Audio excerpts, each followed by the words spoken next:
While Pennsylvania lays out specific situations in which absentee voting is required, there is no in-person requirement in our state's Constitution. The Constitution set a floor, not a ceiling, for this type of voting. Second, apart from the argument made by my colleague, there's bipartisan agreement across our state, at the local, state, and federal level, that our election was fair, secure, and lawful. On Monday, my colleague from Pennsylvania, Senator Toomey, wrote in an op-ed, and I'm quoting, "The evidence is overwhelming that Joe Biden won this election," unquote. There's simply no evidence to justify the outrageous claims of widespread voter fraud or election irregularities suggested by those seeking to overturn the election. 60 cases, court after court, all throughout our state and throughout the country, including the Supreme Court, dealing with this bizarre argument that we know is based upon that lie. In one court, the United States Court of Appeals for the Third Circuit, Judge Bibas, appointed by President Trump, he said, quote, "The campaign's claims have no merit," unquote. The United States, he said, has free and fair elections, which are the lifeblood of our democracy. Charges require specific allegations and then proof. We have neither here, unquote. So said Judge Bibas. Finally, Mr. President, a word about those election officials who did such work. These election officials all across our state, Republicans and Democrats, from red counties and blue counties, they did their jobs. They are patriots. And these objections are an attack on these Pennsylvania public servants. I'll give you one example. Republican Commissioner Al Schmidt, I should say, of Philadelphia. He wrote, and I said, and he wrote as I will quote as follows, quote, "There really should not be a disagreement, regardless of party affiliation, when we're talking about counting votes by eligible voters. It's not a very controversial thing, or at least it shouldn't be," unquote. After Election Day, Commissioner Al Schmidt, his family, and his colleagues were subjected to death threats simply because he was trying to do his job with integrity. It calls to mind, Mr. President, that great line from America the Beautiful, "Oh, beautiful for patriot dream that sees beyond the years." These election officials, like so many of our patriots, we heard from Senator Duckworth tonight, a real patriot. These patriots did their job. Let's support these patriots. Vote against this objection. Majority Leader. I yield 5 minutes to the Senator from Utah, Senator Romney. Senator from Utah. Mr. President, today was heartbreaking, and I was shaken to the core as I thought about the people I met in China and Russia and Afghanistan and Iraq and other places who yearn for freedom and who look to this building and these shores as a place of hope. And I saw the images being broadcast around the world, and it breaks my heart.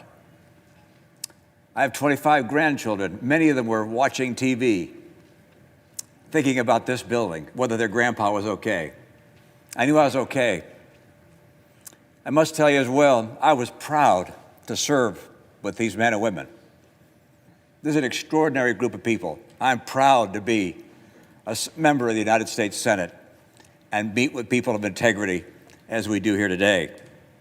Now we gather due to a selfish man's injured pride and the outrage of supporters who he has deliberately misinformed for the past 2 months and stirred to action this very morning.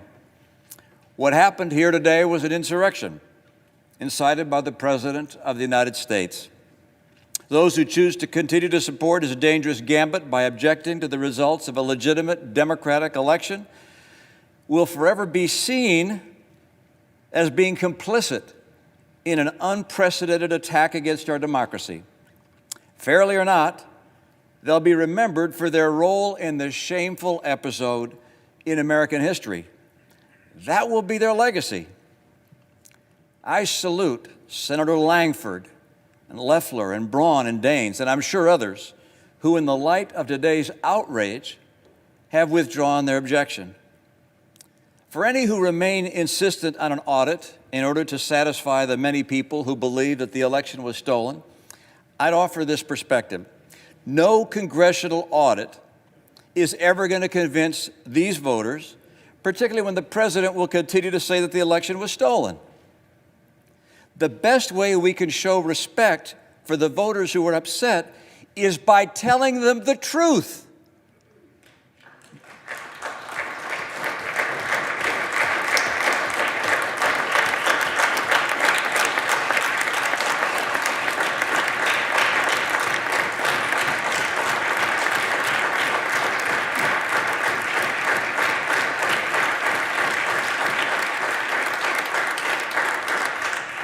That's the burden.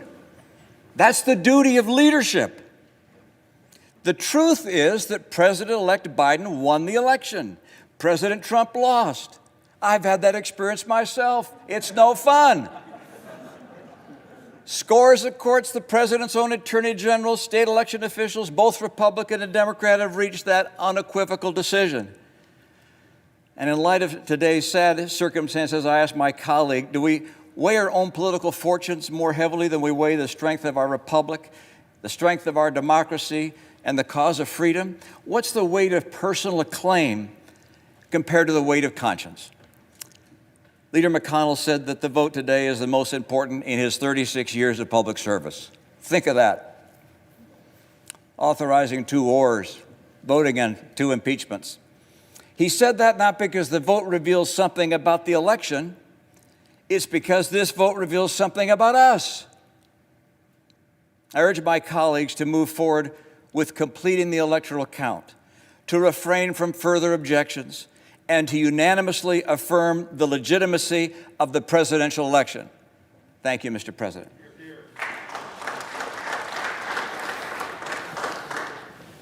Democratic leader. Senator from New Hampshire, Senator Shaheen. Senator from New Hampshire. Mr. President, on January 3rd, I, along with 31 of my colleagues, stood in this chamber and swore an oath to support and defend the Constitution of the United States. It's both ironic and deeply disappointing that only 3 days after swearing these oaths, some of my colleagues are willfully coming close to breaking this promise. Since 1797, each U.S. president has peacefully handed over power to the next, and that will happen again on January 20th, when Donald Trump, despite the protesters today, the violence today, when Donald Trump leaves the White House at noon and Joe Biden becomes president.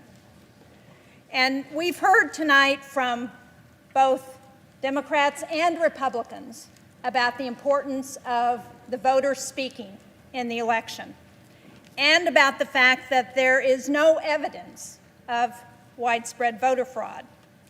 But this is not just an issue for us here in the United States.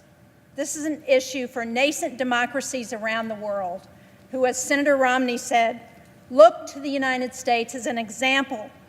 We are the shining city on the hill. We give those struggling under oppression hope for a better future. Now, like so many of us in this chamber, I've traveled to developing democracies around the world, to Afghanistan and Iraq, to the Western Balkans, to Africa, to the country of Georgia. I went there with my colleague, Senator Risch. In 2012, we went to Georgia to observe officially, on behalf of the Senate, the election between outgoing President Mikhail Saakashvili and his United National Movement Party, and the challenge by Georgian Dream, which was a newly formed party supported and funded by billionaire oligarch Bidzina Ivanishvili. It was a battle for parliament, but also for control of the government. Senator Risch and I visited multiple polling places on Election Day, and we agreed with the international assessment. that that election was free and fair and that Georgian Dream were the winners. But there was real concern in the country that Saakashvili was going to refuse to give up power, that would lead to violence, it would end the nascent democratic reforms that were happening in that former Soviet republic. And so Senator Risch and I, the day after the election, went to visit President Saakashvili to try and talk him out of staying in power. And I remember very clearly going to his home, and we sat down with him and we pointed out that the hallmark of a democracy, what he had worked so hard for in his 8 years as president of Georgia, the hallmark of that was to turn over power in a peaceful election to the person that the voters chose. Well, President Saakashvili listened to us, and he did leave office peacefully. But it's important that future generations recognize that America, like democracies everywhere, depends on a peaceful transition of power, on believing in what the voters say and in ensuring that happens. Unfortunately, we've heard from some senators today who have been enabling President Trump's willful disregard of the votes of our citizenry, even as they speak out against foreign leaders who ignore their own people. They will fail, and history will remember them. And I hope that future generations will view the actions of some of those folks today as little more than an unfortunate anomaly. Future opportunists may use this ill-fated effort to seek short-term political gain over the long-term stability of our republic. But for the sake of our great country and America's standing in the world, I ask my colleagues today to fully endorse the results of the free and fair election and set aside this partisan attempt to subvert the will of the people. We should be venerating the peaceful transition of power, even if our own preferred candidate didn't win. That is, after all, who we are in the United States of America. Thank you, Mr. President. Majority Leader. Mr. President, I yield up to 5 minutes to the Senator from Ohio, Senator Portman. Senator from Ohio.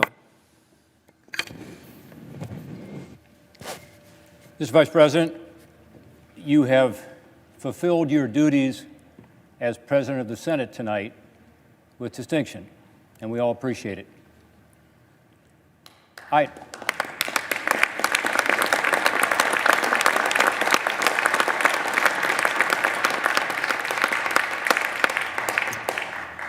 thought about changing my mind and not speaking tonight, given the lateness of the hour, and I know all of my colleagues would have appreciated that greatly.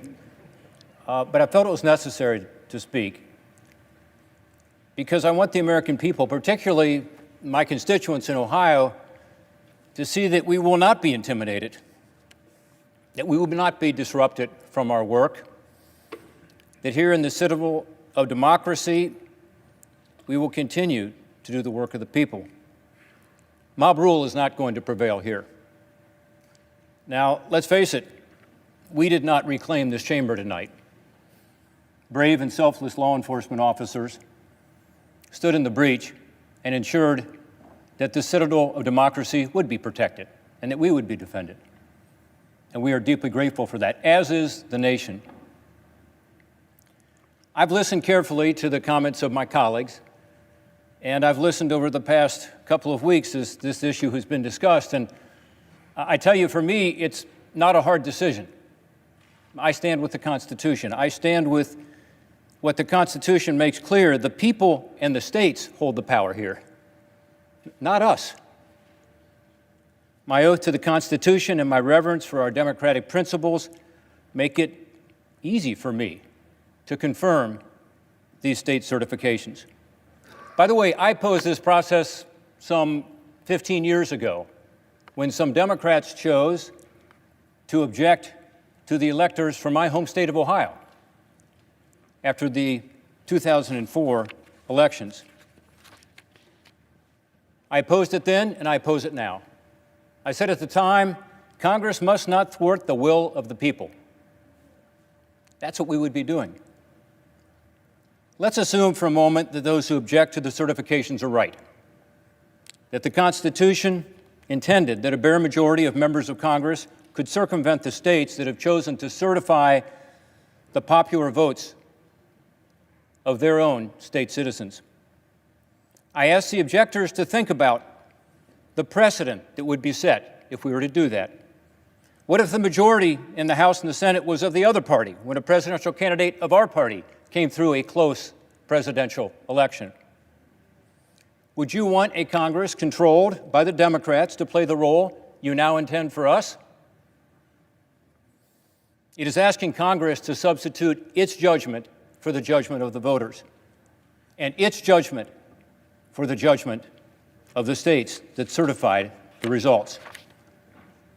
And even forgetting the dangerous precedent that would be set, what would be the basis for objecting in this election?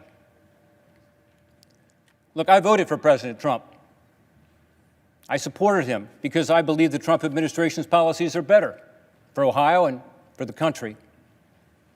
And I supported the Trump campaign's right to pursue recounts. They had every right to do it.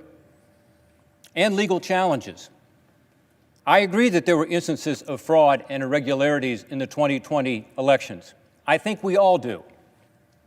And by the way, there is fraud and irregularities in every presidential election. But it is also true that after 2 months of recounts and legal challenges, not a single state recount changed the result.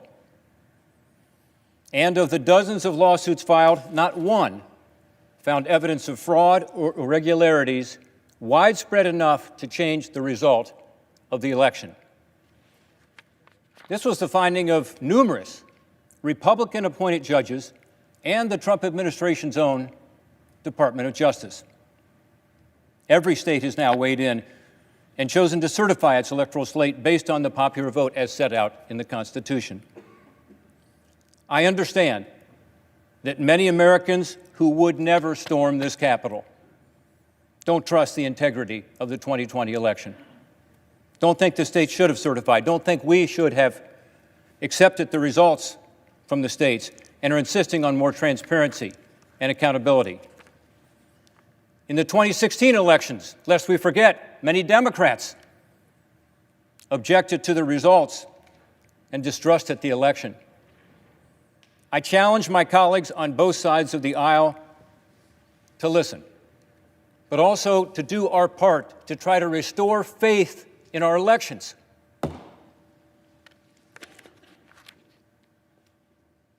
Mr. President, we should all work to improve the integrity of the electoral system and the confidence of the American people in this bedrock of our great democratic republic.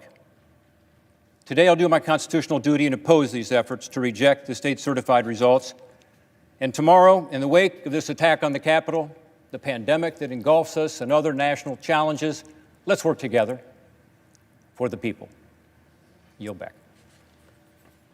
Democratic leader. Mr. President, I believe we have 8 minutes left, so I'd like to divide 4 to Senator King and 4 to Senator Van Hollen. That's correct, Leader. Mr. President. Senator from Maine. Mr. President, Winston Churchill once said that he could do a 2-hour speech extemporaneously, but a 10-minute speech took immense preparation. I don't know what he would have said about a 4-minute speech. We are a 240-year anomaly in world history. We think that what we have here in this country is the way it's always been. It is a very unusual form of government. The normal form of government throughout world history is dictators, kings, czars, pharaohs, warlords, tyrants. And we thought 20 years ago the march of history was toward democracy, but it is in retreat in Hungary and Turkey. Goodness knows in Russia. Democracy, as we have practiced it, is fragile. It's fragile and it rests upon trust. It rests upon trust in facts. It rests upon trust in courts, in public officials, and yes, in elections. I don't sympathize or justify or in any way support, that's putting it mildly, what happened here today, but I understand it. I understand it because I saw those people interviewed today and they said, we're here because this election has been stolen. And the reason they said that is that their leader has been telling them that every day for 2 months. We cannot afford to pull bricks out from the foundation of trust that underlies our entire system. And I agree with Governor Romney that the answer to this problem is to tell people the truth, is to tell them what happened. It's easy to confront your opponents. It's hard to confront your friends. It's hard to tell your supporters something they don't want to hear. But that's our obligation. That's why the word leader is applied to people in jobs like ours. It's not supposed to be easy. It's supposed to be something that we take on as a sacred obligation. And if people believe something that isn't true, it's our obligation to tell them, no, I'm sorry, it isn't. Just as Senator Portman just said, as Mike Lee just said, I'm sorry, we can't do this here. We don't want to do this here. This is a power reserved to the states, not to the Congress. And I agree with the majority leader. I think this is one of the most important votes any of us will ever take. On December 1st, 1862, Abraham Lincoln came to this building. He came to this building in the darkest days of the Civil War. He was trying to awaken the Congress to the crisis that we were facing. And he didn't feel that they were fully and effectively engaged. And he ended his speech that day with words that I think have an eerie relevance tonight. Here's what Abraham Lincoln said. Fellow Americans, we cannot escape history. We of this Congress and this administration will be remembered in spite of ourselves. No personal significance or insignificance can spare one or another of us. And here's his final words. The fiery trial through which we pass will light us down in honor or dishonor to the latest generation. The fiery trial through which we pass will light us down in honor or dishonor to the latest generation. Thank you, Mr. President. I yield the floor. Mr. President. Senator from Maryland. Thank you, Mr. President. The mob violence and attack we saw on our Capitol today should be a wake-up call to each and every one of us of what happens when we fail to come together, not as Democrats and Republicans, but each of us as Americans, to stand up to a president who time and again has shown contempt for our democracy, contempt for our Constitution. Today here on the Capitol, we witnessed people taking down an American flag and putting up a Trump flag. That is not democracy in the United States of America. as every senator who has spoken has mentioned, we have for hundreds of years had a peaceful transfer of power. Nobody likes to lose, and supporters of the losing candidate are always disappointed. What's different this time? We all know what's different this time. We had a president who, as a senator from New Jersey said, even before a vote was cast, that if he didn't win the election, it was going to be a fraud. And every day since then has perpetrated that lie. We have a president who just today criticized very loyal vice president who is presiding right now, urging him to disregard his responsibilities under the Constitution of the United States in order to reinstall Donald Trump as president. The same person who got on the phone to the Secretary of State in Georgia and threatened him to change the results of the election. Mr. President, I read something this week I'd never thought I'd read in a newspaper in the United States of America. It was an op-ed by all the living former secretaries of defense, including Secretaries Rumsfeld, Cheney, and Mattis, warning the country about our tradition of peaceful transfer of power and that it would be inappropriate for the military to take sides. In the United States of America, we talk to the world about how we want to promote democracy and our values, and right here at home, too many are undermining those values. And Mr. President, Donald Trump could not do this alone. He can only do it if he's aided and abetted by individuals who are willing to perpetrate those lies and those conspiracies. And that is why it is so important that we as Democrats and Republicans and senators stand up together.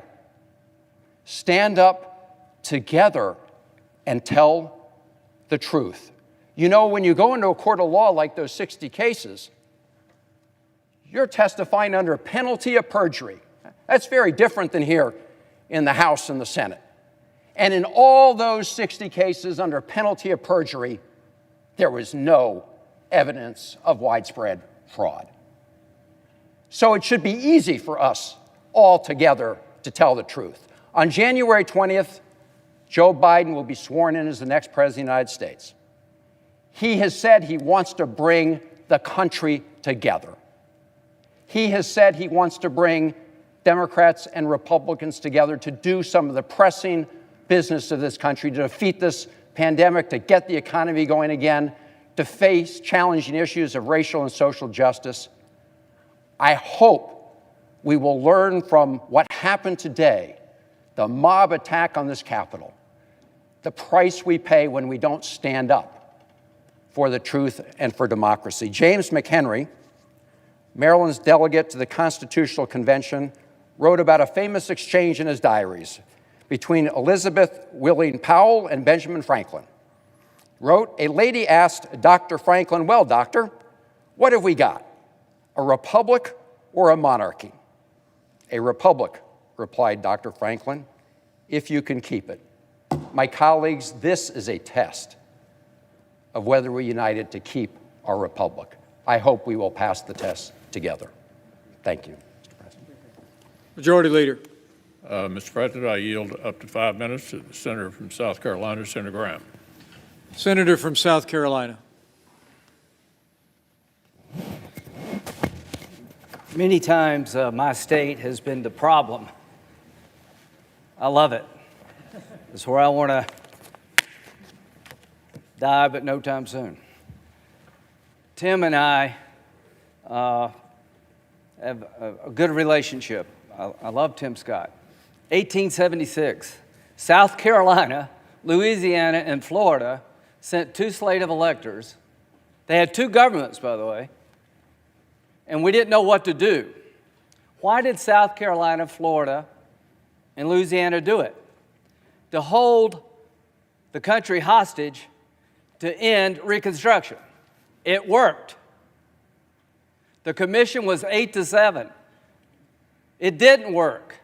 Nobody accepted it. The way it ended is when Hayes did a deal with these 3 states. You give me the electors, I'll kick the Union Army out. The rest is history. It led to Jim Crow. If you're looking for historical guidance, this is not the one to pick. If you're looking for a way to convince people there was no fraud, having a commission chosen by Nancy Pelosi, Mitch McConnell, and John Roberts is not going to get you to where you want to go. It ain't going to work. So it's not going to do any good. It's going to delay, and it gives credibility to a dark chapter of our history. That's why I'm not with you. But I will fight to my death for you. You're able to object. You're not doing anything wrong. Other people have objected. I just think it's a uniquely bad idea to delay this election. Trump and I, we've had a hell of a journey. I hate it being this way. Oh my God, I hate it. From my point of view, he's been a consequential president. But today, first thing you'll see. All I can say is count me out. Enough is enough. I've tried to be helpful. But when the Wisconsin Supreme Court ruled 4-3 that they didn't violate the Constitution of Wisconsin, I agree with the 3, but I accept the 4. If Al Gore can accept 5-4, he's not president. I can accept Wisconsin 4-3. Pennsylvania, it went to the Second Circuit. So much for all the judges being in Trump's pocket. They said, no, you're wrong. I accept the Pennsylvania Second Circuit that Trump's lawsuit wasn't right. Georgia, they said the Secretary of State took the law in his own hands. He changed the election laws unlawfully. A federal judge said, no, I accept the federal judge even though I don't agree with it. Fraud. They said there's 66,000 people in Georgia under 18 voted. How many people believe that? I asked, give me 10. Hadn't had one. They said 8,000 felons in prison in Arizona voted. Give me 10. Hadn't gotten one. Does that say there's problems in every election? I don't buy this. Enough's enough. We got to end it. Vice President Pence, what they're asking you to do, you won't do because you can't. You talk about interesting times. I associate myself with Rand Paul. How many times will you hear that? The mob has done something nobody else could do to get me and Rand to agree. Rand is right. If you're a conservative, this is the most offensive concept in the world, that a single person could disenfranchise 155 million people. The President of the Senate shall, in the presence of the Senate and the House of Representatives, open all certificates, and the votes shall then be counted. The person having the greatest number of votes for president shall be president. Where in there does it say Mike can say, I don't like the results? I want to send them back to the states. I believe there was fraud. To the conservatives who believe in the Constitution, now's your chance to stand up and be counted. Originalism, count me in. It means what it says. So, Mike, Mr. Vice President, just hang in there. They said we can count on Mike. All of us can count on the Vice President. You're going to do the right thing. You're going to do the constitutional thing. You got a son who flies F-35s. You got a son-in-law who flies F-18s. They're out there flying so that we can get it right here. There are people dying, to my good friend from Illinois, to make sure we have a chance to argue among ourselves. And when it's over, it is over. It is over. The final thing, Joe Biden. I've traveled the world with Joe. I hoped he lost. I prayed he would lose. He won. He's the legitimate president of the United States. I cannot convince people, certain groups, by my words, but I will tell you by my actions that maybe I, above all others in this body, need to say this. Joe Biden and Kamala Harris are lawfully elected and will become the president and the vice president of the United States on January the 20th.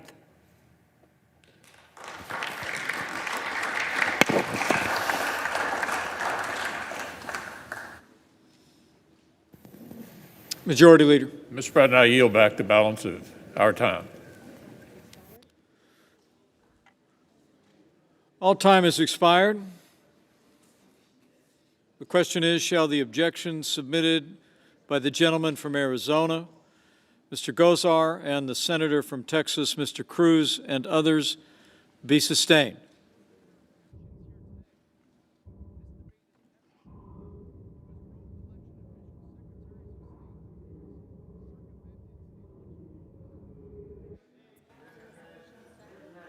Is there a second? There is. Clerk will call the roll. Ms. Baldwin. No. Mr. Barrasso. No. Mr. Bennett. No. Mrs. Blackburn. No. Mr. Blumenthal. No. Mr. Blunt. No. Mr. Booker. No. Mr. Bozeman. No. Mr. Braun. No. Mr. Brown. No. Mr. Burr. No. Ms. Cantwell. No. Mrs. Capito. Mr. Cardin. No. Mr. Carper. No. Mr. Casey. No. Mr. Cassidy. No. Ms. Collins. No. Mr. Coons. No. Mr. Cornyn. No. Ms. Cortez Masto. No. Mr. Cotton. No. Mr. Kramer. No. Mr. Crapo. No. Mr. Cruz. Aye. Mr. Daines. No. Ms. Duckworth. No. Mr. Durbin. No. Ms. Ernst. No. Mrs. Feinstein. No. Mrs. Fisher. No. Mrs. Gillibrand. No. Mr. Graham. No. Mr. Grassley. No. Mr. Haggerty. No. Ms. Harris. No. Ms. Hassan. No. Mr. Holy. Mr. Heinrich.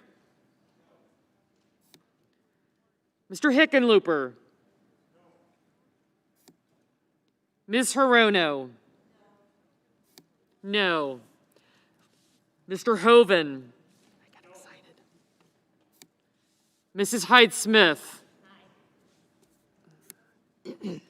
Mr. Inhofe. No. Mr. Johnson. No. Mr. Kane.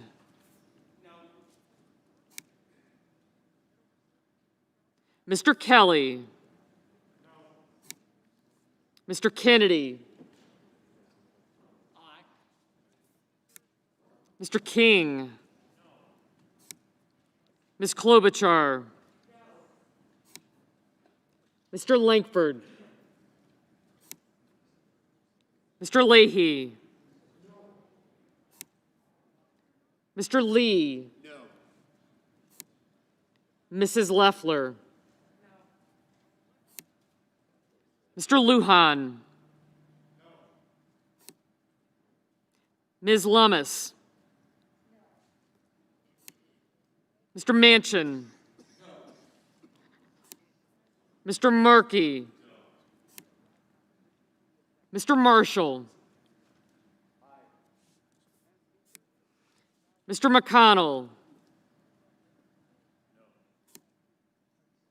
Mr. Menendez. Mr. Merkley. No. Mr. Moran. No.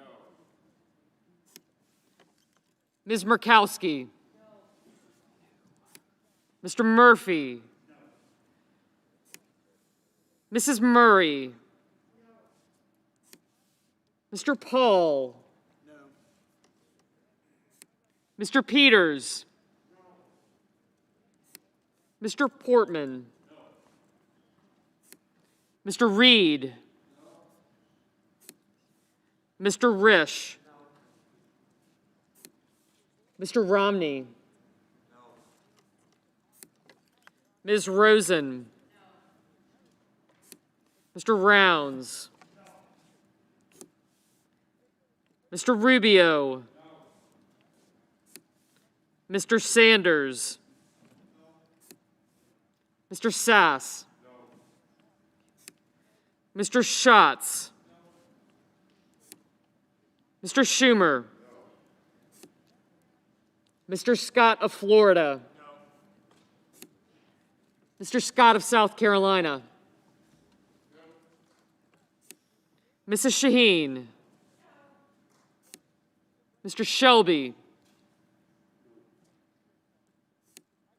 Ms. Sinema. No. Ms. Smith. No. Ms. Stabenow. No. Mr. Sullivan. No. Mr. Tester. No. Mr. Thune. No. Mr. Tillis. Mr. Toomey. No. Mr. Tuberville. Aye. Mr. Van Hollen. No. Mr. Warner. No. Ms. Warren. No. Mr. Whitehouse.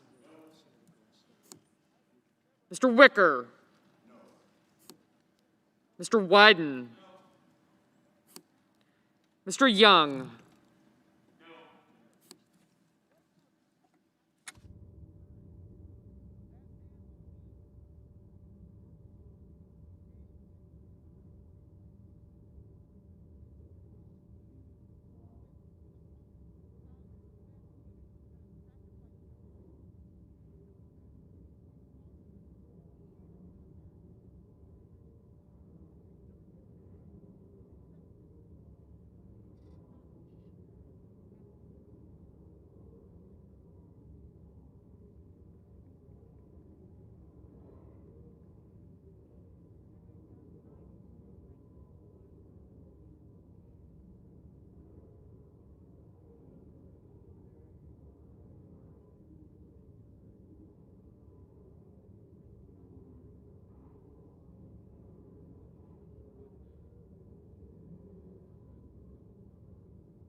On this vote, the yeas are 6, the nays are 93.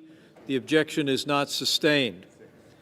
The Secretary will notify the House of the action of the Senate, informing that body that the Senate is now ready to proceed to joint session with further counting of the electoral vote for President and Vice President. Majority Leader. Mr. President. So, colleagues, here's where we are. We have a few more speakers now as we wait for the House to finish their debate and vote.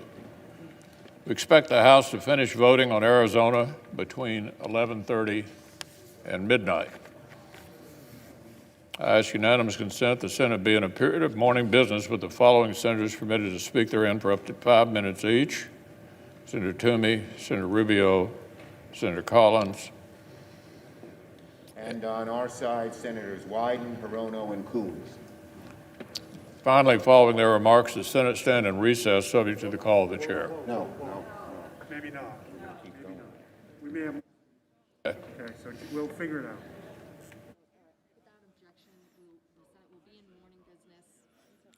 The Senate be in a period of morning business with the following senators permitted to speak therein for up to 5 minutes each: Toomey, Rubio, Collins. Wyden, Hirono, and Coons. Without objection.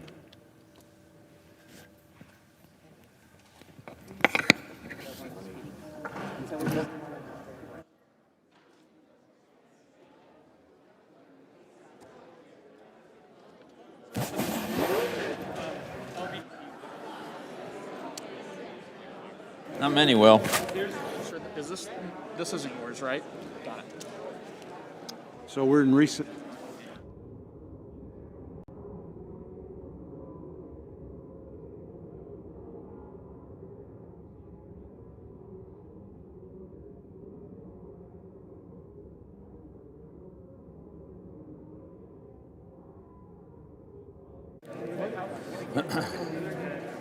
And then what's Josh doing?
What's that? Job, are you speaking again?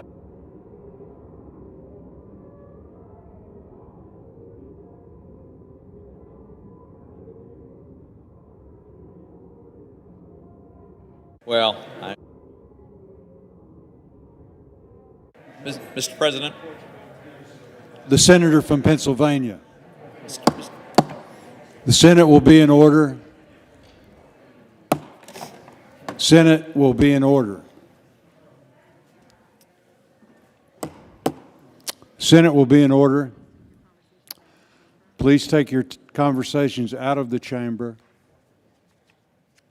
Senator from Pennsylvania. Thank you very much, Mr. President, and I appreciate the indulgence of my colleagues allowing me to speak twice today, but my understanding is that later this evening, objectors will object to the certification of Pennsylvania's electoral votes because they disapprove of the process that my state used in the last election. Senator, will the senators suspend for a minute? Please take your conversations out of the chamber. The senator deserves to be heard. Senators recognized. Thank you, Mr. President. So in light of my expectation of this objection, I rise to defend the right of my citizens, my constituents, to vote in the presidential election. And let's be clear, that's exactly what this objection is about. It's what it would do. It would overturn the results of the presidential election in Pennsylvania, and it would thereby deny Pennsylvania's voters the opportunity to even participate in the presidential election. Mr. President, even if Congress did have the constitutional responsibility to judge the worthiness of a state's election process, which it does not, rejecting Pennsylvania's electoral votes would still be wildly out of proportion to the purported offenses and very damaging to our republic. Let me go through a few facts about Pennsylvania. First, some of the objectors, and in fact even the President of the United States this morning, have observed that the Pennsylvania Supreme Court disregarded existing law when it ruled that mail-in ballots could be counted even if they arrived up to 3 days after the election day. Now, the objectors are right about that. In my view, the Supreme Court of the United States should overturn that illegal decision. But, Mr. President, only 10,097 ballots arrived in Pennsylvania during the 3 days after the election. And those 10,097 ballots have been excluded from the vote count that resulted in President-elect Biden winning Pennsylvania by about 80,000 votes. What greater remedy could the objectors possibly want than the complete exclusion of the late arriving ballots? How could we possibly invalidate the entire Pennsylvania election over 10,000 votes that were not even included in the vote count? A second charge we heard, and the senator from Missouri alluded to it this evening, is a 2019 Pennsylvania law that allows mail-in ballots for any reason, that might violate the Pennsylvania Constitution. Well, first of all, as Senator Casey observed, this was a bipartisan law passed with nearly unanimous Republican support. Clearly, the state legislators and the governor believe it is consistent with the Pennsylvania Constitution. Secondly, this law was not challenged when it was passed. It wasn't challenged when it was applied during the June primary election. It was only challenged after President Trump lost the general election. But 2.6 million Pennsylvanians voted by mail-in ballot in the general election. Over 37% of Pennsylvania voters in good faith relied on a law to cast their votes as they had done previously. Now, I understand you can make a theoretical argument about whether this is consistent with Pennsylvania's Constitution, and that needs to be resolved for future elections.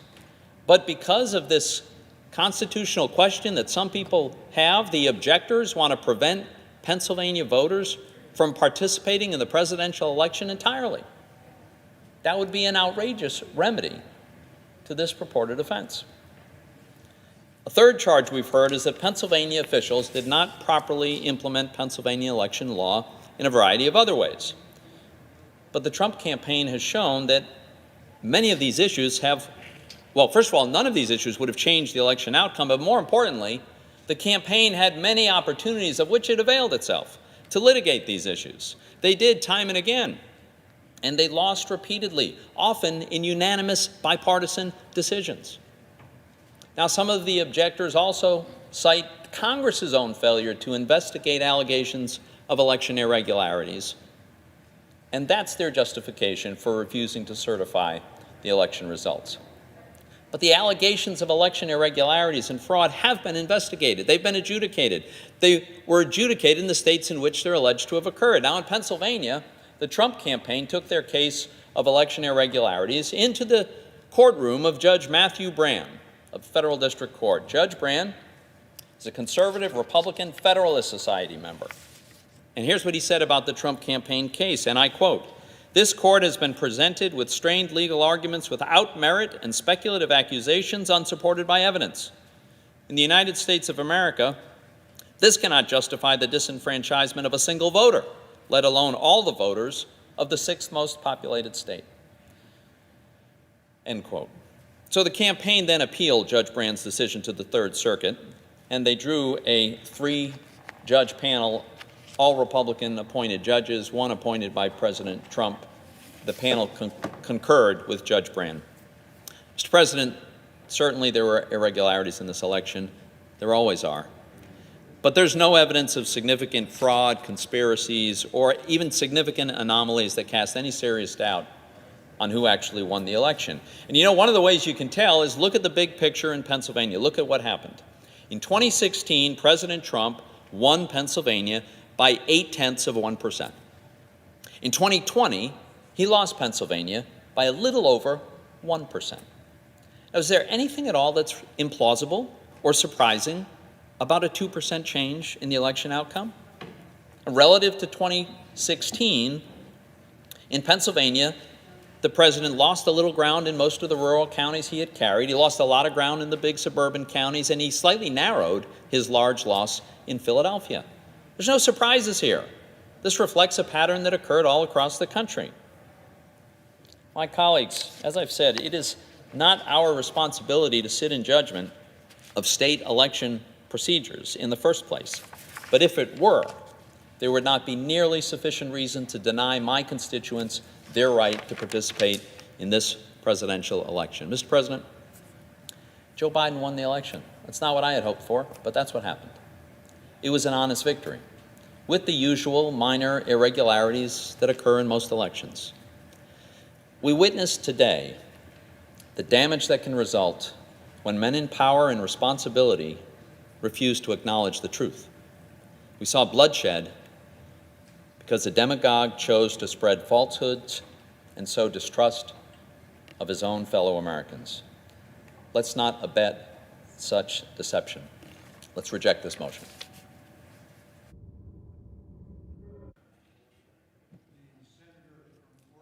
Mr. President, with just a few minutes to speak, I'm going to get right to the point. Gunfire in the halls here, IEDs on the Capitol grounds. I will say to my colleagues, I've been stunned that with the domestic terrorists roaming the halls just a few hours ago, I've been stunned that this debate is actually going forward. And that's because, colleagues, this is a fake debate on electoral certification. That's because it lends credibility to the bogus idea that the Congress can actually toss out the results of the election. And as we saw today, it serves to fuel insurrection. Now, contrary to what some of my aye-voting colleagues believe, with aye votes cast just a few minutes ago, this debate has never been about setting up some kind of routine election tribunal. This isn't about election security. If the Republican majority for the last 2 years had actually been interested in election security, they would not have worked relentlessly to block my legislation to secure our 2020 elections with hand-marked paper ballots and post-election security audits. By the way, those are the kinds of approaches that are part of the Oregon system, where for 25 years we voted by mail. I'm the nation's first mail-in United States senator. The second, and I see my colleagues from Maine and Alaska here because they're very fond of him like I was, Gordon Smith, a Republican, was the second mail-in United States senator in our country. That's because we do the job right. It's efficient. Our late Republican Secretary of State, Dennis Richardson, actually told President Trump there was no evidence of fraud. So if Republicans had been interested over the last 2 years in actually working with me and colleagues on both sides of the aisle and secretaries of state, we could have had an approach that would have empowered the Oregon idea to go national. Instead, we're now debating tonight the idea of a discussion grounded in total fiction, brewed in cauldrons of conspiracies online. These, colleagues, are fever dreams laundered by people with election certificates and real power. And I will tell you, it's been painful to watch colleagues sidle up to some of those conspiracies that would inflict so much damage to the American experiment. Colleagues, I'm going to close with one last point. We saw today an effort by domestic terrorists to try to punch our democracy to the ground, to the ropes. And I'm going to close by simply saying something that hadn't been said tonight, and that is Donald Trump can do enormous damage to our country in the next 2 weeks. In the next 2 weeks, colleagues, Donald Trump can do enormous damage to our wonderful country. This afternoon, I don't know if my colleagues saw it, the National Association of Manufacturers, another organization with thousands of businesses, thousands of companies, and not exactly a left-wing outfit. They called for moving forward with the 25th Amendment. All over the news already, colleagues, this afternoon, the National Association of Manufacturers. That's what we're seeing in our country with respect to the fear of Americans having watched what happened here. So I'm just going to close by way of saying, I believe that for the next 2 weeks, we have an enormous responsibility to watchdog Donald Trump day in and day out, to do everything possible to prevent the kind of abuses that we saw today, where an American lost her life. And we saw the fear among our citizens at what went on. Let's do everything we can as leaders, Democrats and Republicans, to make sure in the next 2 weeks Donald Trump's abuses are checked. We do everything we can to protect this wonderful nation of ours. Mr. President, I yield the floor.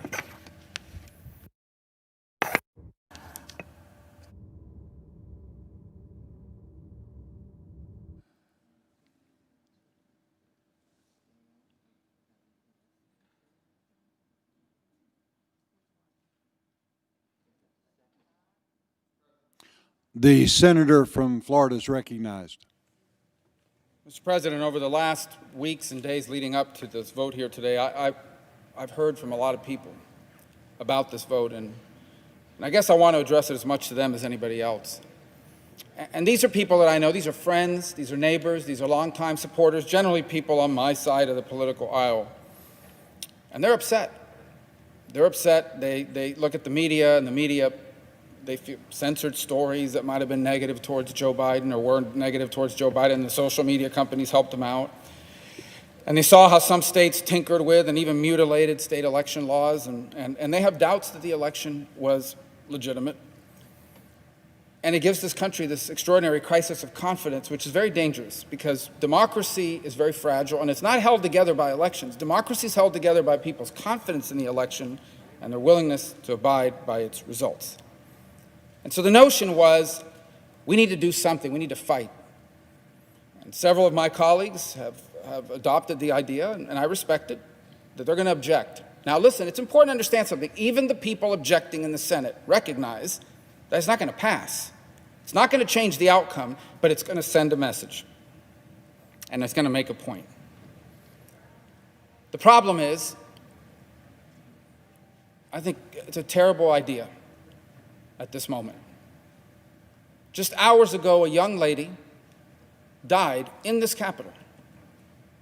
That means somebody somewhere in this country got a phone call that their daughter was dead Daughter was going to a political rally. She is dead. Died in this Capitol, somewhere not far from where we are standing.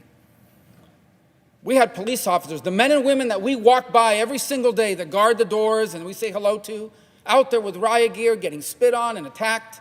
Today, not 10 weeks ago, just a few hours ago. And I think it's important to think about all those things on a night like tonight and everything that's happened. You know, I wouldn't even be here today. I doubt very much where I would even have been interested in politics had it not been for my grandfather. He died when I was 14, but I grew up at his knee. He would sit on the porch, he would smoke 3 cigars a day, and he loved history. He was born in 1899 in rural Cuba. It was still governed by the United States. It was a protectorate. 3 years later, it gained its independence and became a republic. During my grandfather's first 60 years of life, he saw his country have an armed insurrection after a contested election, multiple presidents go into exile, 2 military coups, and the rise of a Marxist dictator. A tyranny that stands to this day. My entire life, I have lived with and next to people who came to America because their country was chaotic and their country was unsafe. What I saw today, what we have seen, looks more like those countries than the extraordinary nation that I am privileged to call home. And I think about the mockery that it makes of our country. A lot of people, oh, well, China. No, let me just say something. In all modesty, no one here has worked harder on the issue of China. They hate my guts. I'm sanctioned, twice sanctioned. I don't know what they're sanctioning, double sanctioned, and I can't travel there. I wasn't planning to anyway. China's laughing. They're loving this tonight. In Beijing, they're high-fiving because they point to this and say, this is proof the future belongs to China, America's in decline. Vladimir Putin, there's nothing Vladimir Putin could have come up with better than what happened here. Makes us look like we're in total chaos and collapse. Not to mention the Ayatollah, who's probably bragging, if he has buddies, to his buddies, look what's happening to the great Satan. I think politics has made us crazy. Everybody in this country has lost their minds on politics. And we have forgotten that America is not a government. America's not a president. America's not a Congress. Let me tell you what America is. America's your family. America's your faith. America's your community. That's America. That's what our adversaries don't understand, and that's what we need to remember. That is how we're going to rebuild this country and turn the page and have a future even brighter than our past. And so that's why I feel so strongly about this, and why I hope those who disagree with me will understand. I yield the floor.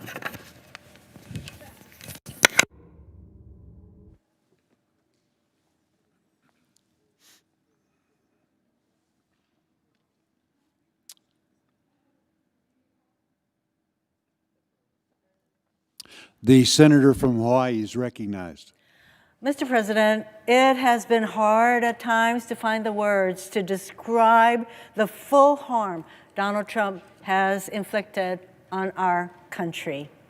We can spend hours dissecting how his policies have made us less safe, less healthy, but his presidency has also been a profound moral failure.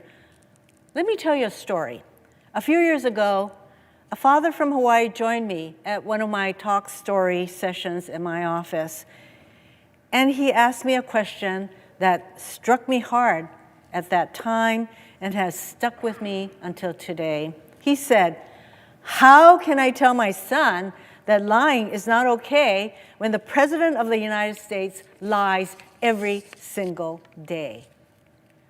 I struggled to answer his question then, and I'm not sure I could offer an adequate answer now. But this conversation remains a clear example of how we do not live in normal times. How is it normal as we and the world watched in horror as an angry mob stormed the United States Capitol? Blood was shed, people were hurt, vandalism occurred. It is not normal when we have a president who lies every single day. And even in the face of this vandalism, this mob, he really doesn't have much to say except, I love you, you should go home now. It's not normal when in the middle of a pandemic that has claimed the lives of over 350,000 Americans, which is nearly the combined population of the islands of Maui and the Big Island, we have a president who only seems to care about spreading conspiracies to undermine confidence in our elections and our democracy. And it's not normal when duly elected senators who took an oath to uphold the Constitution pull a stunt to try and nullify millions of votes in 6 states so that Donald Trump can remain president. I call this effort a stunt because it is doomed to fail. We have a strong bipartisan majority, as noted in the vote that we just took, in both chambers of Congress who reject this stunt. And courts have ruled against Trump and his allies in more than 60 cases. So whenever this farce ends, the result will be the same. Donald Trump will have lost the election, and Joe Biden will become the 46th president of the United States. You can tell a lot about a person from the way they handle defeat. The way Donald Trump has handled defeat says a lot about who he is. Watching so many of our colleagues indulge the president tells us a lot about them, too. We don't have to look back very far in history to find examples of candidates who lost tough races but demonstrated their character in defeat. Our colleague, Senator Romney, graciously conceded his defeat to President Obama in noting that, I quote, at a time like this, we can't risk partisan bickering and political posturing.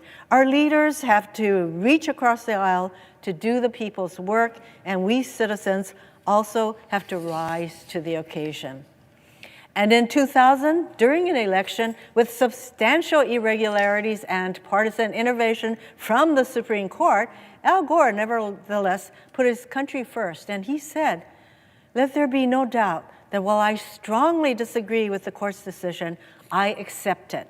And tonight, for the sake of our unity as a people and the strength of our democracy, I offer my concession."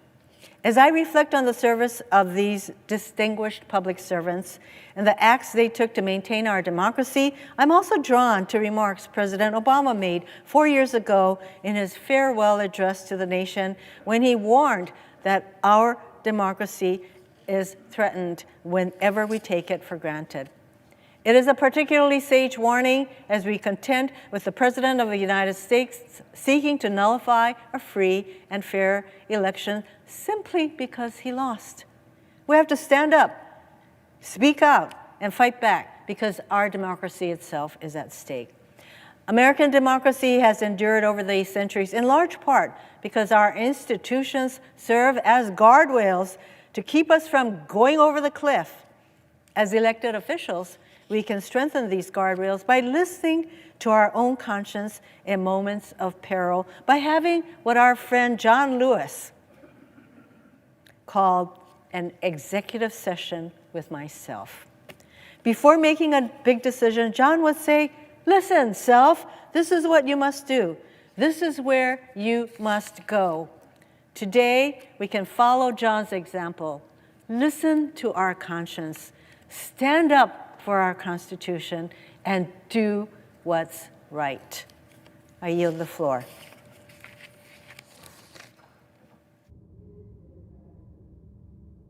The senator from Maine is recognized. Thank you, Mr. President.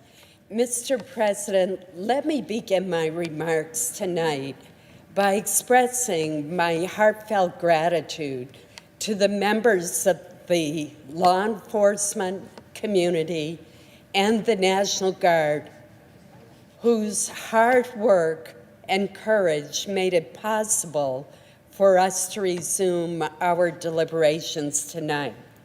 We return to this chamber tonight undeterred by the violence we witnessed and strengthened in our determination to fulfill our constitutional duty. Mr. President, The Constitution is the foundation of our American democracy, and the Constitution is what must guide our decisions on the presidential election. The process the Constitution sets forth for electing presidents through the Electoral College is straightforward. The people vote. Electors are chosen.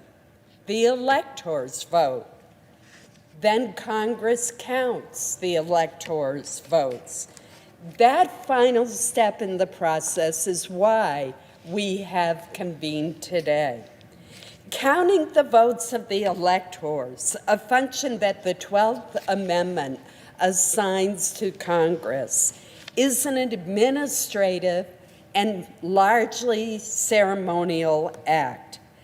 Our job is simply to count the votes certified by each state, nothing more. We should not attempt to usurp the roles of the voters, the states, or the Electoral College. Mr. President, the American people have done their job, turning out in record numbers to vote in the midst of a frightening pandemic. Indeed, as a percentage of the voting eligible population, the turnout was the highest in 120 years. Similarly, in the midst of this pandemic, hundreds of election officials and volunteers have done their job, staffing polling places and faithfully counting and often recounting votes. The states have done their job by certifying the election results. Now, Mr. President, I've heard the proponents of these objections raise questions about whether the various states conducted their elections properly.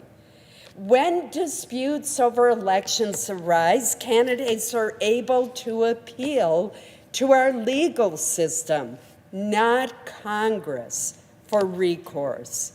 In the 2 months since the 2020 election, the president's lawyers and allies have had the opportunity to make their arguments and challenge election results before the courts. Notably, every one of nearly 60 lawsuits that they brought forward have been rejected. In fact, the Supreme Court has twice refused to hear their election challenges. Mr. President, we must abide by these rulings. The time has now come for Congress to do its job. We should affirm the certified results of each state by counting the votes of their electors. Mr. President, altering the results of the Electoral College would set a terrible precedent in which the party in control of Congress could override the will of the voters and overrule our courts to unilaterally choose the next president. One senator attempted such a maneuver after the election in 2004, and the Senate overwhelmingly rejected that effort. The Senate has demonstrated by its vote tonight that it will follow that precedent and do so again. Tonight, Mr. President, I will continue to vote to reaffirm the foundation of our democracy, the Constitution of the United States, and I will reject these challenges to the Electoral College. Thank you, Mr. President. Mr. President, The senator from Oregon is recognized. Mr. President, I invite all of my colleagues to cast your eyes upon these three boxes sitting on the table in front of the dais.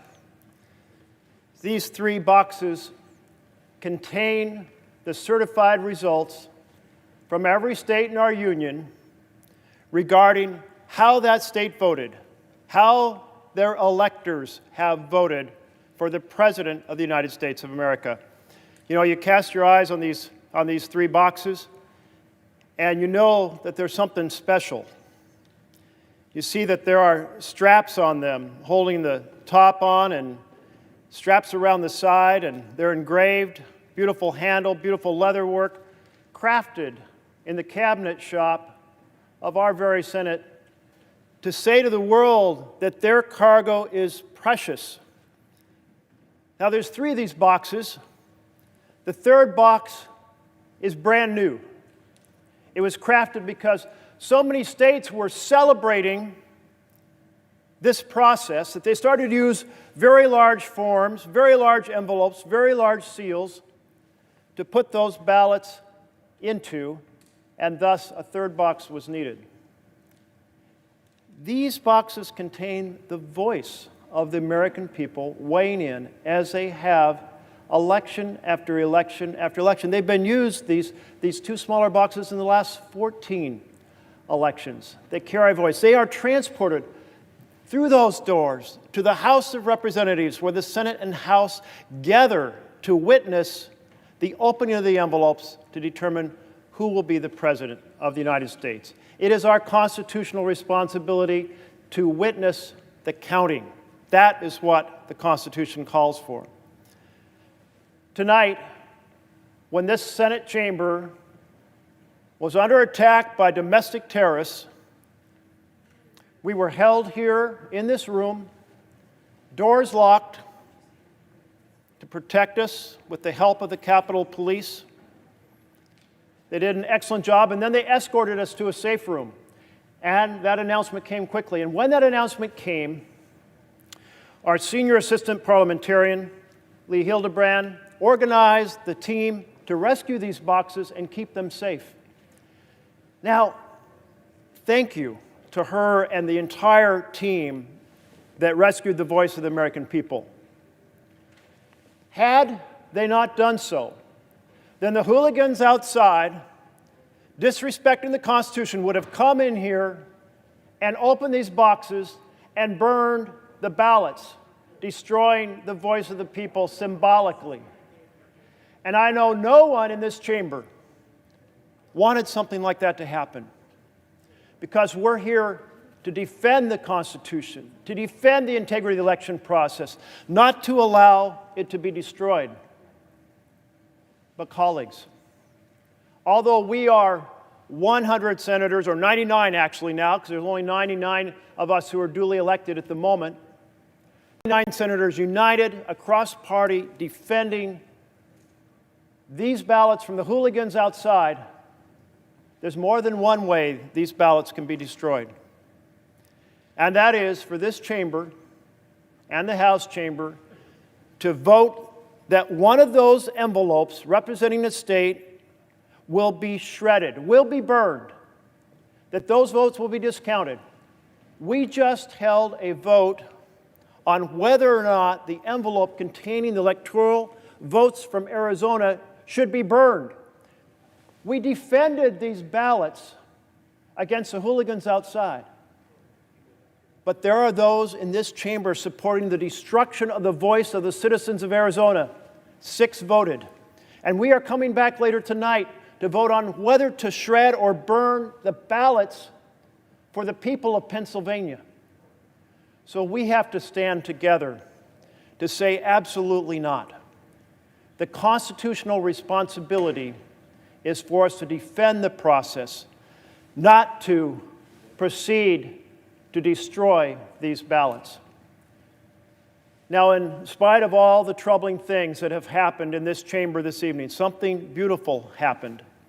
And that is, we sat here in this chamber, all of us listening to each other, 5-minute speeches, hearing each other out, diverse views wrestling with a complicated issue.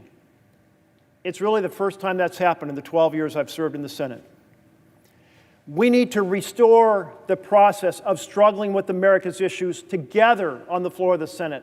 That's the Senate I saw when I first came here as an intern for my home state senator in 1976. That's the Senate that I saw when I worked for Congress in the 1980s. That's the Senate that has disappeared. There is a conversation going forward between Democrats and Republicans to restore the ability to hold debate on the floor, to restore the ability to have amendments on the floor, so that we deliberate and wrestle with, in a very public and transparent fashion, the big issues. So let's take this moment when we're rethinking how to restore the institutions of our government, to restore and improve how this Senate operates, to deal with the issues ahead of us, so that this moment is a moment where we come together rather than be divided, where in a bipartisan fashion we craft a strategy to restore issues to the floor, bills and amendments and debate and decisions before the public. So, out of a dark moment can shine a bright light, a renewal, and it is a moment much needed now, a moment much needed in the executive branch as we, on the 20th of January, welcome new leadership. And it's a moment much needed for us to restore the Senate to being the deliberative body once renowned and respected around the world. Let's defend these ballot boxes, both from the hooligans outside and those who would vote to destroy the ballots from any given state, and let us come together and restore the Senate and fight for the vision of our We the People republic. I yield the floor. Mr. President. The senator from Delaware is recognized. Thank you, Mr. President. Mr. President, free, fair elections are the lifeblood of our democracy. Charges of unfairness are serious. I think we'll all agree. But calling an election unfair does not make it so. Charges require specific allegations, and then they require proof. We have neither here. Those are not my words. Those are the words of a judge on the U.S. Circuit Court of Appeals for the Third Circuit, rejecting President Trump's legal challenges to the Pennsylvania election. I might add, a judge who was a longtime member of the Conservative Federalist Society and was nominated to the bench by none other than Donald Trump. Mr. President, the 2020 presidential election was hard fought, we'll all agree. But the American people spoke clearly and they spoke decisively. 81.2 million voters voted for Joe Biden, 81.2. 74.2 million voted for Donald Trump. 51.3% of the vote went for Joe Biden. 46.8% of the vote was for Donald Trump. 306 Electoral College votes for Joe Biden, 232 Electoral College votes for Donald Trump. Just 4 years earlier, Donald Trump referred to that kind of outcome as a landslide for him, and he lost a popular vote by 3 million votes. But accepting the outcome of an election can be difficult when our political party doesn't win. We've all felt that before. But calling an election unfair does not make it so. More than 60 federal and state courts involving more than 90 judges, many of whom were nominated by Republican presidents, including Donald Trump, are all in agreement. That's pretty amazing, isn't it? All in agreement.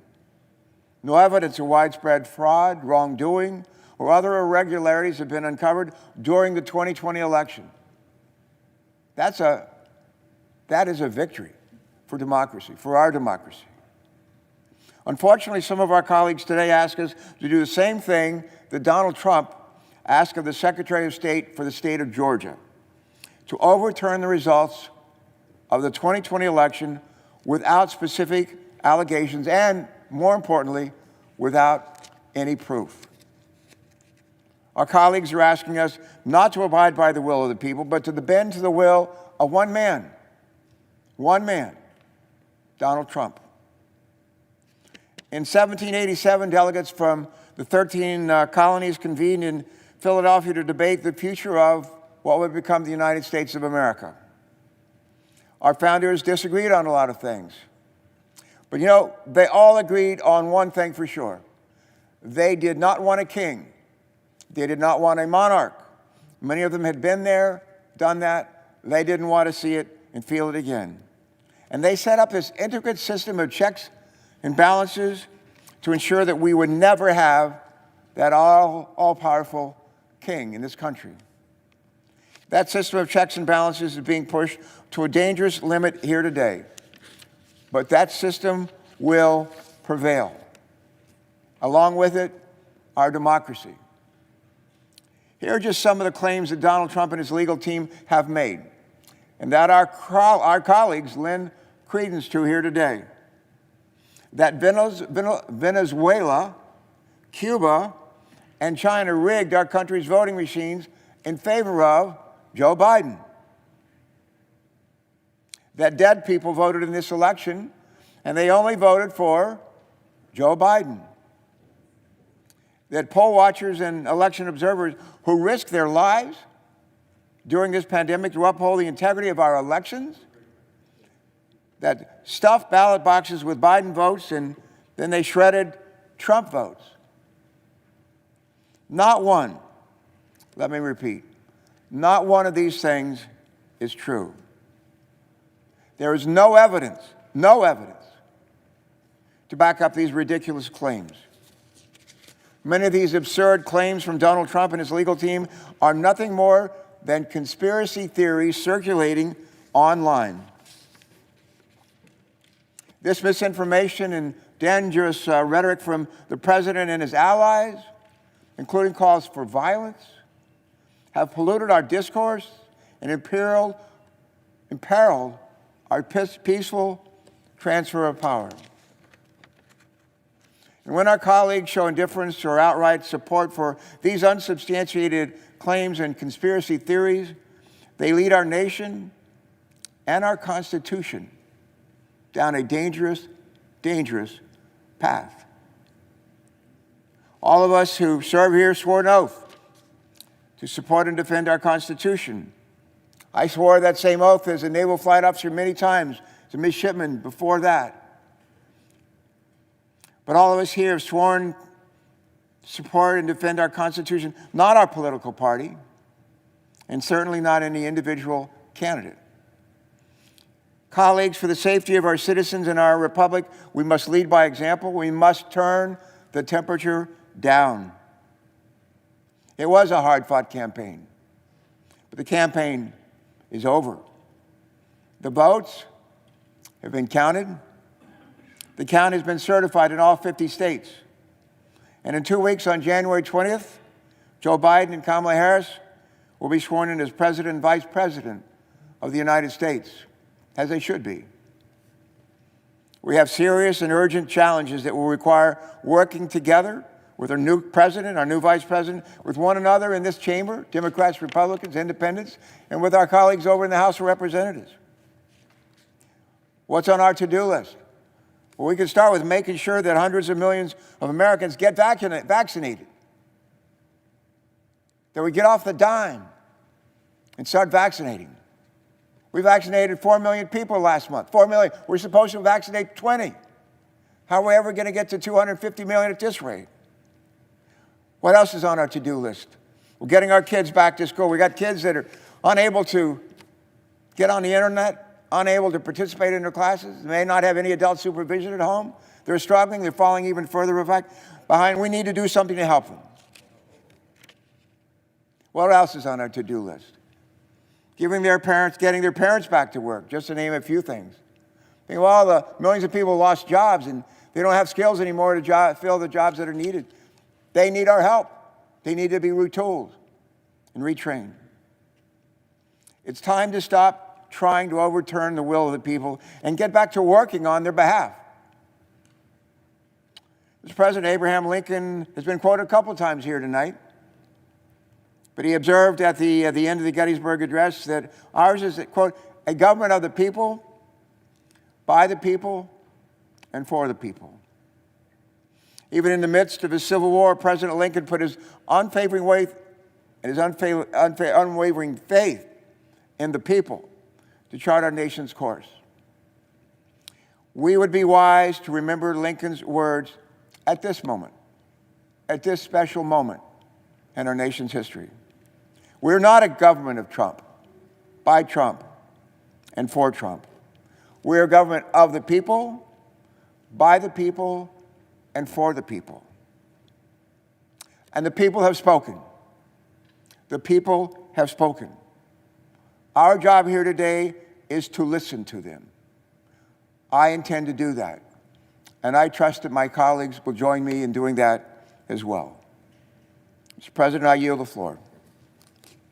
President. Senators recognized. Mr. President, first I want to thank all of the first responders who helped to protect this sacred chamber today, protect those Electoral College ballots. Today is a special day.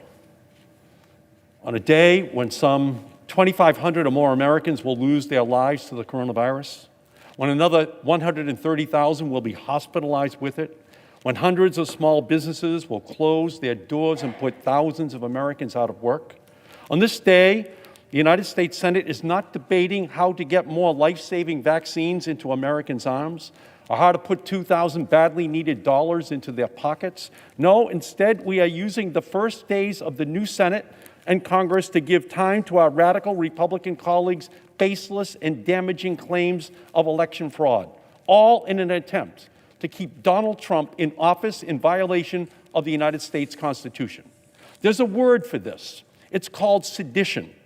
All these unfounded objections to state electors are seditious. They are nothing short of an insurrection against the established order of the United States Constitution and our democratic republic.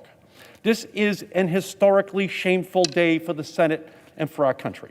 To be clear, the notion that there are any meaningful voter fraud that has been identified in the 2020 presidential election is a dangerous, anti-democratic, treasonous fiction. Joe Biden won, Donald Trump lost, period. But that hasn't stopped the president and his supporters from making allegations of voter fraud in some 60 legal challenges across the country, heard by some 90 judges, including Trump judicial appointees. Not one of these challenges succeeded, not one. And despite this reality, my radical Republican colleagues claim we must have a commission to investigate the fraud. Well, we do know one of the most undeniable instances of substantial and significant election fraud ever. We even have a recording and a transcript of it. It's President Trump talking like a mafia boss to the Georgia Secretary of State, a Republican no less, pressuring and threatening him to fix the election in Trump's favor and holding out the prospect of criminal prosecution if he doesn't. Find me 11,780 votes, Trump said. Well, someone should find Donald Trump a real lawyer and measure him for an orange jumpsuit, because the list of statutes that this latest shocking presidential phone call may violate is too long to recite.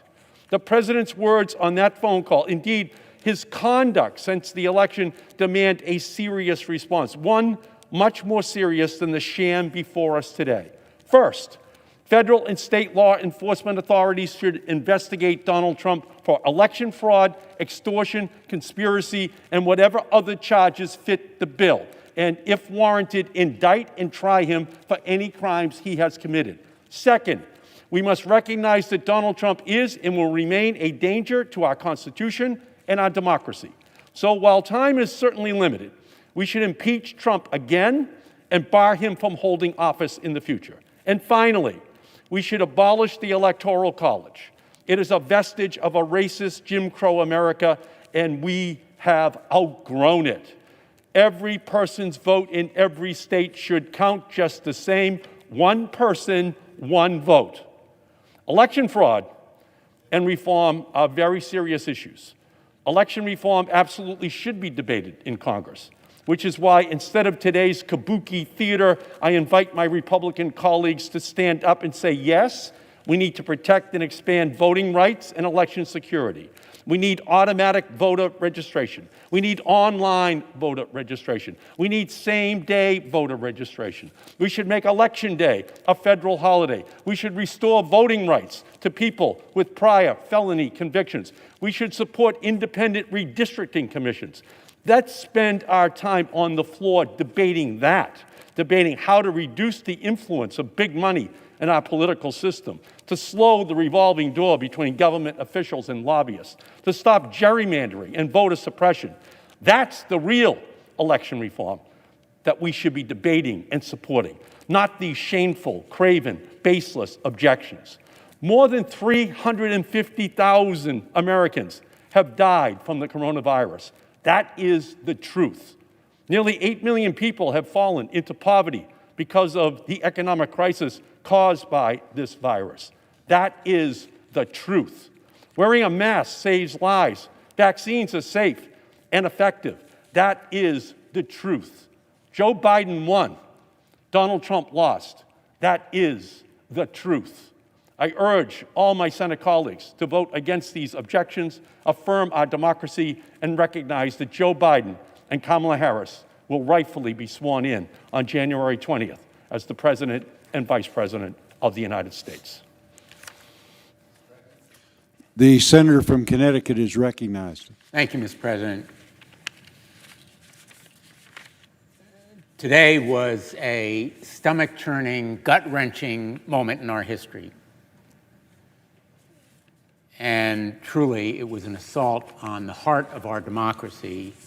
And I want to join in thanking the first responders and police, but I also want to thank others who have been heroes of our democracy, unsung in many instances. First, all of the election officials, all of the poll workers, all of the members of boards of election who actually counted the votes, who went to the polls and make sure that votes could be cast, and who ultimately stood firm for the integrity of that voting system. I want to thank the judges. There are now about 90 of them who, except for one or two who rule the other way on a technicality, have stood firm for the integrity of that voting system. In those 60 to 70 cases, except for that one, ruled on a technicality, they went with the integrity of our voting system and the rule of law. Today was indeed disgusting and sickening. It was shocking and despicable. It was heartbreaking, but it was not surprising. In fact, today's assault on our democracy, the mob violence, the riots, the thugs and goons who were inspired and incited by the President of the United States, all were of a piece with these past 4 years of a president who has no respect for the truth or the rule of law. Donald Trump's presidency is coming to a close in the very same way it began, with an attack on our democracy. In 2016, the Trump campaign welcomed hostile foreign interference with our election, and the president refused to acknowledge that he would accept the results of the election if he lost. And then, again and again and again, he demonstrated his contempt for the rule of law and for the laws themselves. He obstructed justice, and he would have been charged with it had he not been the President of the United States. He invited a foreign government to interfere in our elections and find dirt on his political opponent. And most disturbingly, these actions by a president who demonstrated that contempt for the rule of law were met with silence from many political leaders, our colleagues here in the Senate among them. Silence in the face of that contempt for the rule of law and disrespect for the law enforcers. So we could have seen today coming. In fact, we did. I warned about it, others did, because the fantasies and falsehoods that drove those rioters, not protesters, the mob who assaulted the Temple of Democracy, were fueled by the president's misstatements and lies and contempt for the truth. And he was enabled. He had enablers. So today we are stopping in one instance that enabling. But we must also make sure to stop it going forward. And the political stunt that brought us here today offers no great solace that it will. These stunts have consequences. We say words have consequences. And the actions today will have significant consequences. They are an attack on our democracy that undermines the core tenets of our American government and a disrespect for the will of the people and a peaceful transition of power, and the political stunts themselves, driven by opportunism, blaze a path that can be followed by more competent challenges, just as the dictatorial instincts and actions of this president can be followed by more effective would-be tyrants intent on destroying our republic. Yes, we have more important tasks that we should be addressing as well. The pandemic, the economic revival. But today we must be mindful of the threat to our democracy that we face down. And we come together on a bipartisan basis. But silence is never excusable in the face of lawlessness at the very top of our political structure. Thank you, Mr. President. I yield the floor.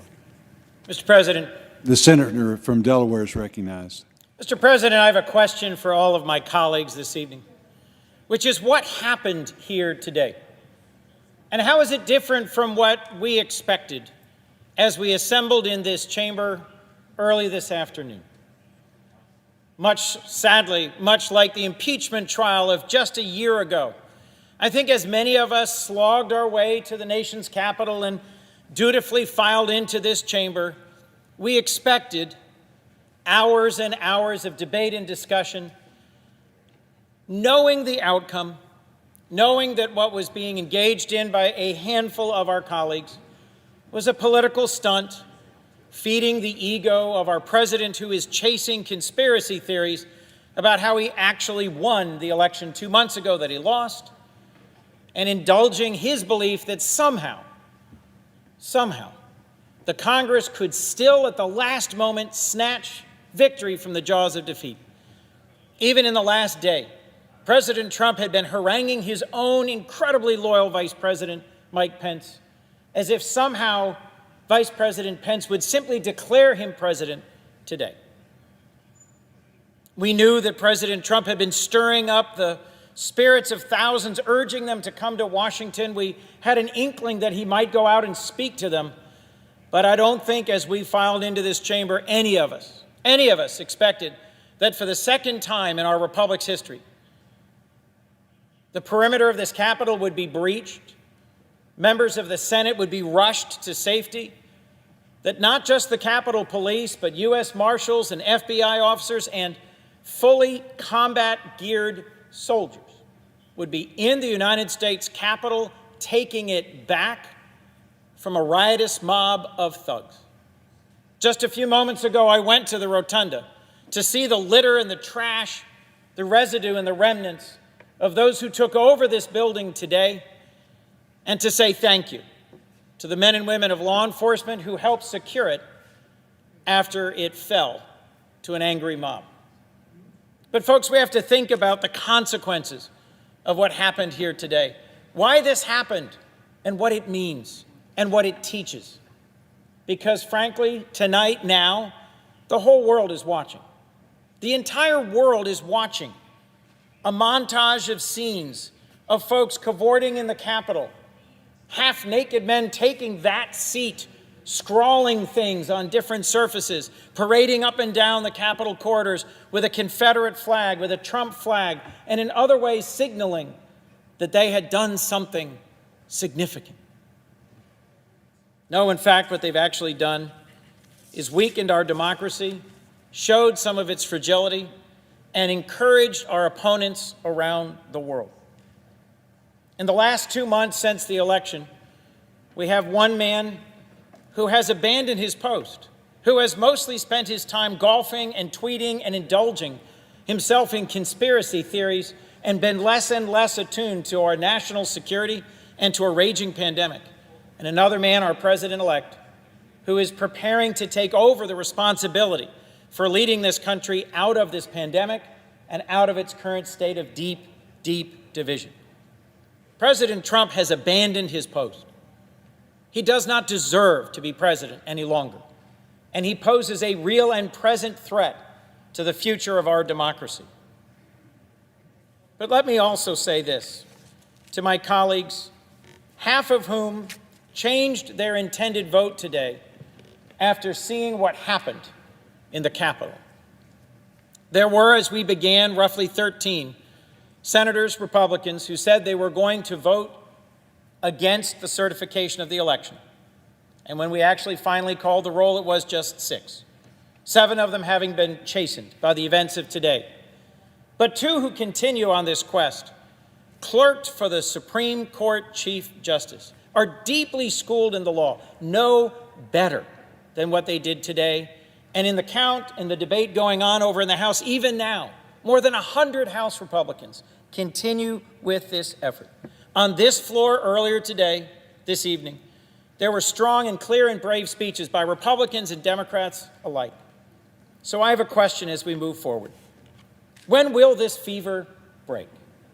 When will we finally say to each other, enough is enough of indulging and following populism and demagoguery? Is it time to finally show who the leaders are and to uphold our Constitution that every one of the House members and a third of us swore to uphold just 3 days ago? I will tell you as I look ahead that I am confident that 2 weeks from now, Joseph Biden will be sworn in as the next president, Kamala Harris sworn in as the next vice president, and we have a unique moment in my lifetime. Because as presidents and leaders in the Senate of both parties over the last decades have observed, the Senate has steadily shrunk in its significance, its role, and its power, and the presidency has steadily grown.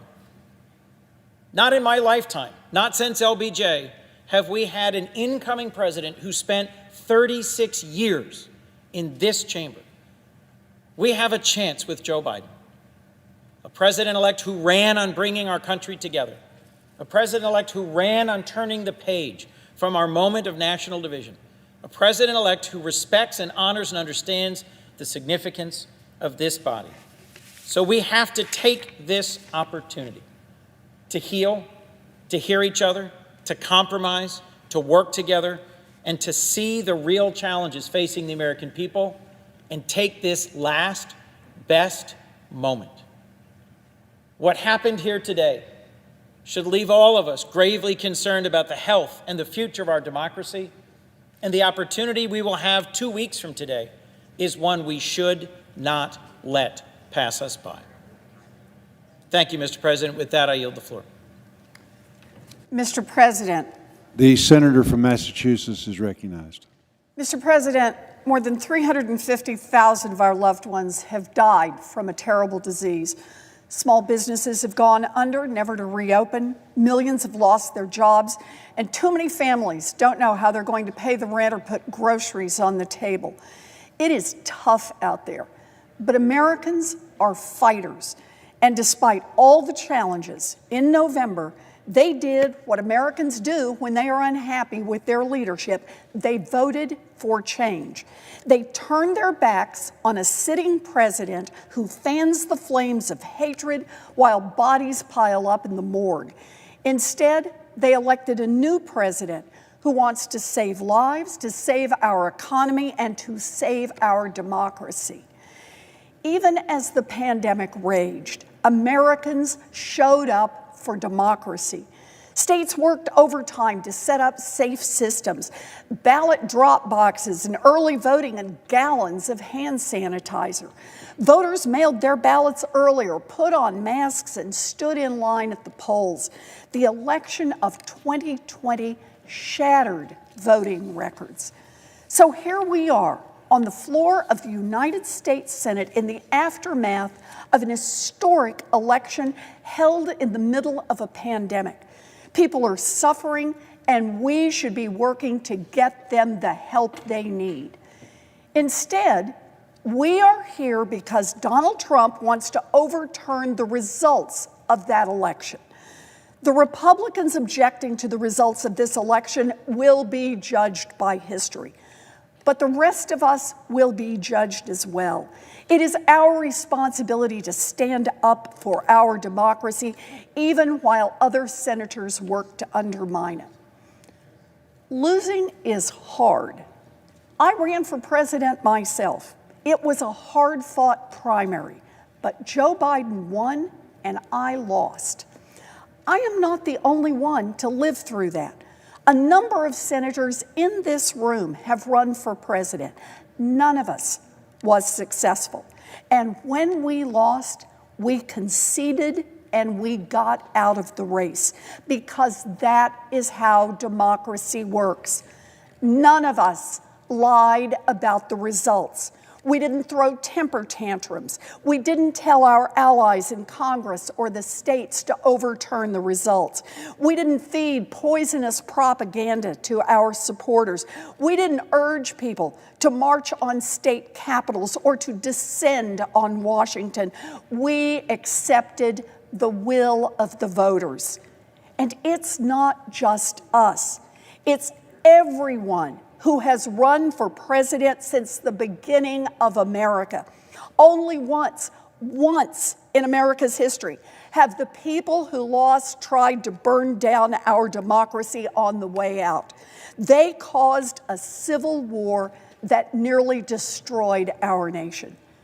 Make no mistake, the violence we witnessed in this chamber today was the direct result of the poisonous lies that Donald Trump repeated again and again for more than 2 months. His words have consequences. Our democracy has been grievously injured by this lying coward. This effort to subvert our democracy is not merely one last presidential tantrum. This effort is designed to knock out the basic pillar on which democracy is founded, the idea that the voters, not the sitting president and not the members of Congress, but the voters decide who will lead this nation. A democracy in which the elected leaders do not bend to the will of the voters is no democracy. It is a totalitarian state. And those who pursue this effort are supporting a coup. I urge my colleagues to vote no on this effort to overthrow our democracy. I yield, Mr. President. The senator from Alaska is recognized. Ask that the Senate stand in recess, subject to the call of the chair. Without objection.